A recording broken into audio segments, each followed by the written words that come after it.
Week 10 co-op.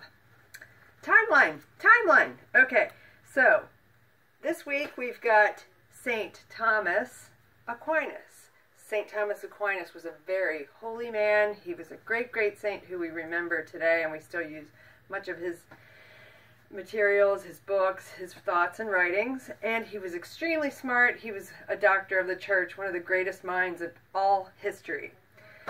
Then we have Marco Polo and Kublai Khan. Marco Polo traveled the Silk Road. He was gone from Italy for years and years.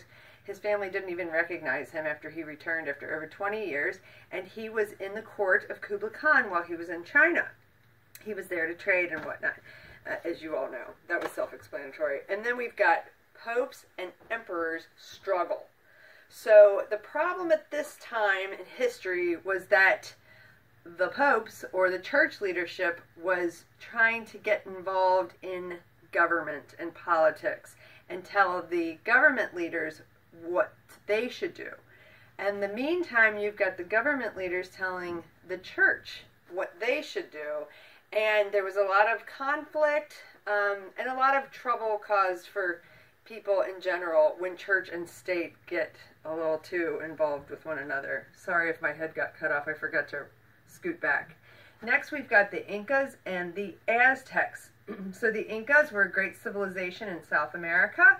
The Aztecs were also a great civilization as far as like lots of people and lots of power. It didn't always do so many great things, but it was also very sad that they were conquered by the Europeans, because that was kind of ugly, which is going to come in history next. At the same time, they were converted to Christianity, many of them, so that was also a very good thing. This is to represent their architecture. And then we've got the plague in Europe. I like to stick my tongue out for dramatic effect. And as the kids probably know, that's when the bubonic plague, or the Black Plague, swept over Europe and killed, I think, it was a lot of people. I don't want to give a number because I'll probably be wrong and I don't want to start all over again. Okay, then we've got the 100 Years' War begins. That's just a simple C. C as in the Roman numeral 100.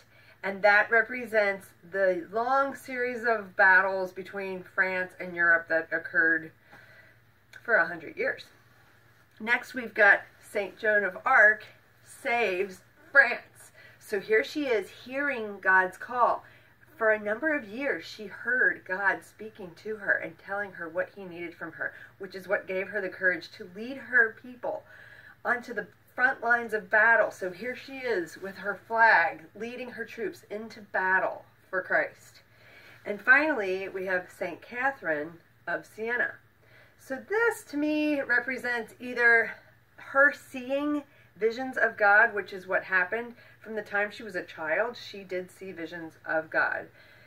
But she also had the gift of tears. So if this helps you or your children remember her, that would be another, gift of tears that you're pointing to. And then this is her walking to Avignon, France, from Italy, to get the real pope. There were two popes at the time.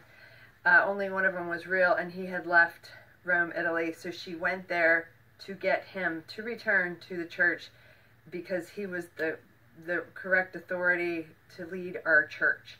St. Catherine of Siena was also a doctor of the church. She was extremely intelligent and taught us many things about our faith. Oh, okay, so let's go through these 8 one more time. Quickly, St. Thomas Aquinas, Marco Polo and Kublai Khan, popes and emperors struggle, the Incas and the Aztecs, the plague in Europe, the 100 Years' War, St. Joan of Arc saves France, and St. Catherine of Siena.